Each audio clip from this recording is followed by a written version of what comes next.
Highlights of our data in there. Let me just briefly touch on a couple of them. 776 households served last year with a variety of counseling and education services. That was more in a single year than we've ever done before. Yeah, that's, if you want to talk about that. 69.5% of our clients were low income. That means they're below 80% of area median income. 29.6 were very low income, below 50% of AMI. 364 prospective home buyers completed our home buyer education classes, either at our homeownership center on Jackson Street or via our online classes. 364 represents our highest year of production ever in the organization in terms of homeownership preparation. And I'd really like to thank Scott Shaneman, our Director of Operations, and our counseling team, if they could all stand for a moment and be recognized for their hard work.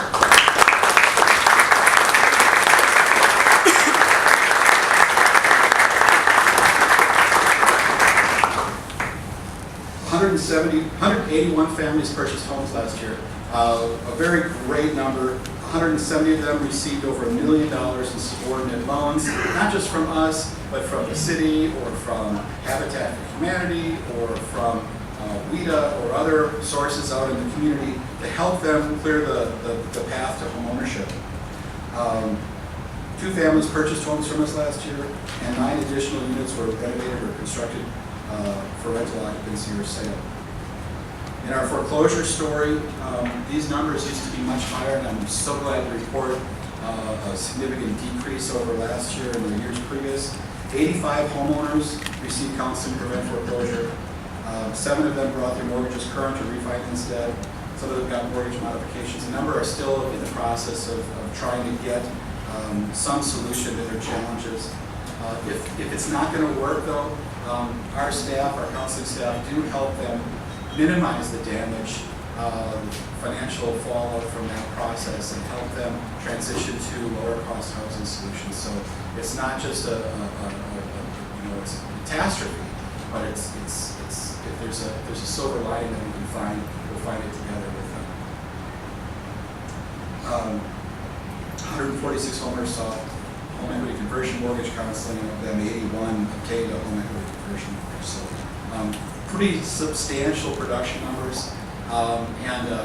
In talking with Scott, he's assuring me we can do more, and we're going to. We reach quite a few folks who are seeking home purchase in the community.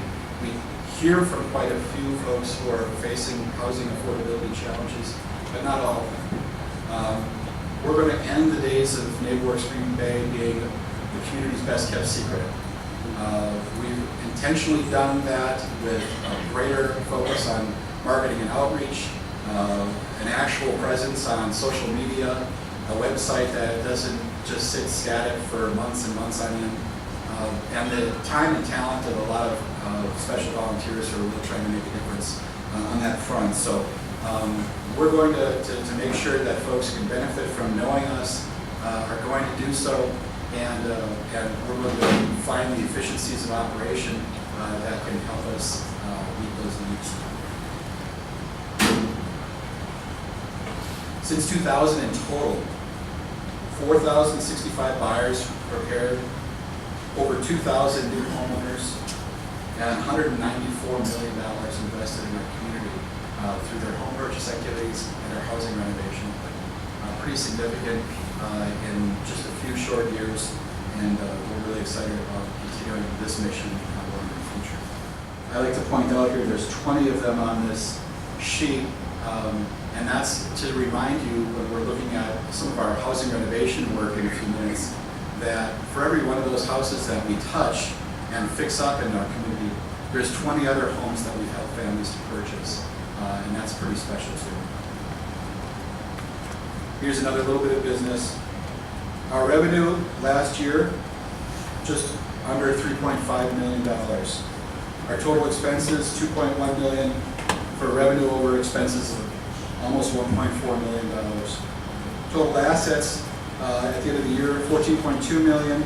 Total liabilities, $5.5 million, for net assets of almost $8.7 million.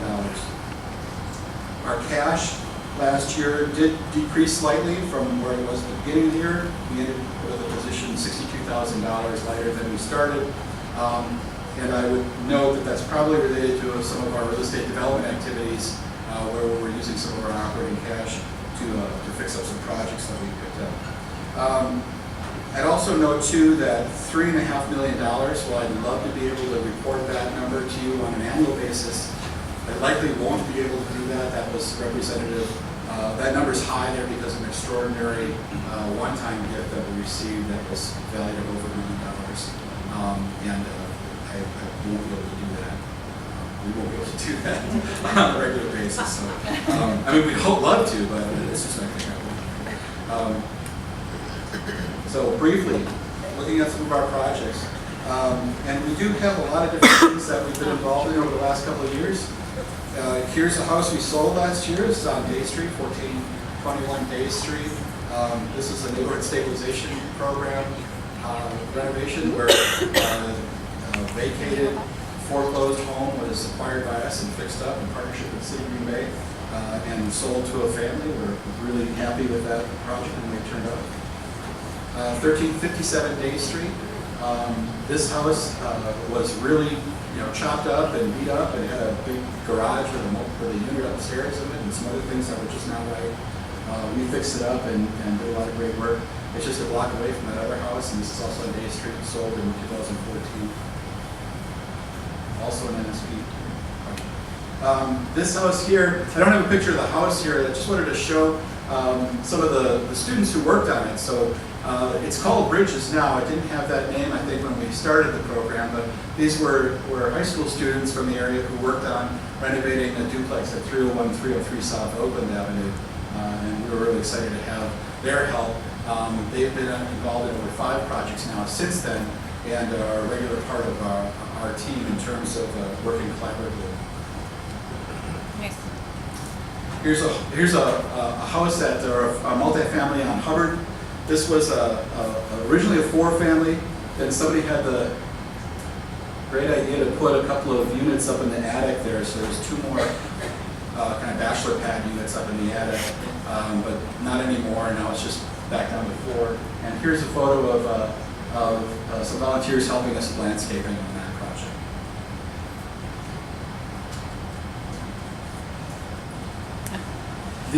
Whoops. This is a groundbreaking, and you're getting to be an experienced development organization when it's time for the groundbreaking event, and you get to the site, and somebody's poured a pile of dirt at the location for the groundbreaking, so it's nice and soft. You don't have to actually break the hard soil. And there's gold spray painted shovels that are ready for the mayor and everybody else to do a little scoop of dirt. And this is the groundbreaking for the Mather Street townhomes. They're at the corner of Ashland and Mather. Our first multifamily new construction, a learning process for us that we intend to build upon for projects in the future. And this was an exciting day. Here's the project nearing completion. It is complete now and fully occupied. And they're a good-looking project, and we're intending to develop more in the future and building even higher quality and better looking units as we go. This was a neat experience for us. And I'd just like to, at this point, recognize our project management staff. If Tim and Keith could stand up, Tim Dennison and Keith Siegel. Just like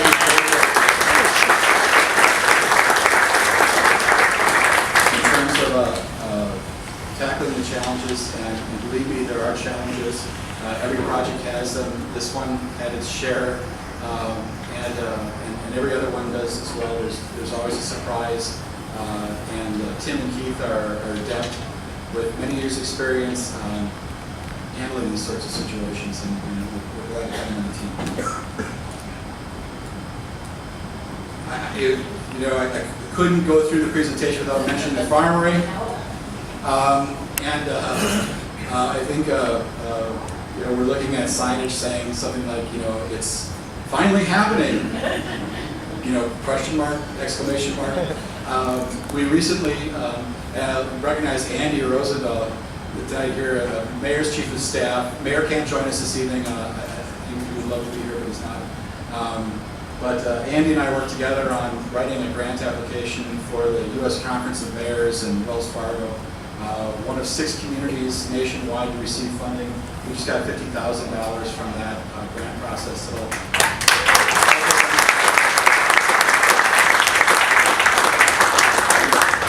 we've now raised more than $500,000 for the Farmwood project, but we have a long way to go.